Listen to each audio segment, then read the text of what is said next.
Phone number দিয়ে ঢুকবেন, captcha পাবেন, ওটিপি আসবে, ওটিপিটা দেওয়ার পর একটা স্ট্যাটাস দেখাবে। এইবার আসল কথা, 1 নম্বর, যার ফার্দার ভেরিফিকেশন, আবার বলছি, যার ফার্দার ভেরিফিকেশন এটা দেখাচ্ছে, তারা অবজেকশন এন্ড ক্লেম এরকম একটা অপশন আছে। আবার বলছি, সবার একরকম হবে না। যার ফার্দার ভেরিফিকেশন দেখাচ্ছে তারা অবজেকশন এন্ড ক্লেম এরকম একটা অপশন আছে, ওখানে ক্লিক করবেন, ক্লিক করে ঢুকবেন, ঢোকার পরে ক্লেম বাই অ্যাপ্লিকেশন অপশনে ক্লিক করবেন। ক্লেম বাই অ্যাপ্লিক্যান্ট অপশন, সবাই বোঝা যাচ্ছে?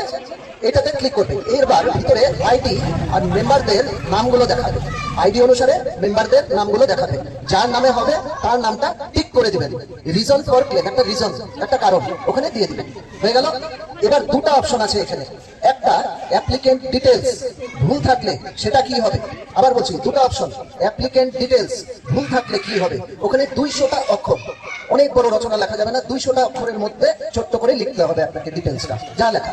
আর দ্বিতীয়ত, wrongly mark as ineligible, rejected এরকম থাকলে, রংলি মার্ক অ্যাজ ইনএলিজিবল আর রিজেক্টেড এরকম থাকলে এখানে কোনো ভুল টিক হলে সেটা সম্পর্কে জানাবেন। যদি কোনো ভুল টিক দিয়ে ফেলেন সেটা সম্বন্ধে জানাবেন। এটাও বড় রচনার মতন না, 200 লিটারের মধ্যে, 200টা অক্ষরের মধ্যে।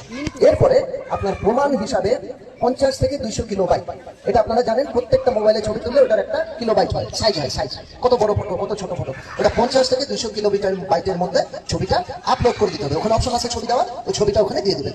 এরপরে সাবমিট বাটন, এরপরে সাবমিট বাটনটা প্রেস করে দিবেন সবাই। যার আন্ডার প্রসেস দেখাচ্ছে, যার আন্ডার প্রসেস দেখাচ্ছে তাদের দয়া করে সকলকে শোনার সহযোগিতা করে দেন। যার আন্ডার প্রসেস দেখাচ্ছে তাদের আবেদনপত্রটি পেমেন্ট প্রসেসে আছে, তাদের কোনো কিছু করার প্রয়োজন নেই। আবার বলছি, যার আন্ডার প্রসেস দেখাচ্ছে তাদের আবেদনপত্রটি, অ্যাপ্লিকেশনটি পেমেন্টের প্রসেসেই আছে, তাদের কোনো কিছু করার প্রয়োজন নাই। আবার বলছে যে ভুল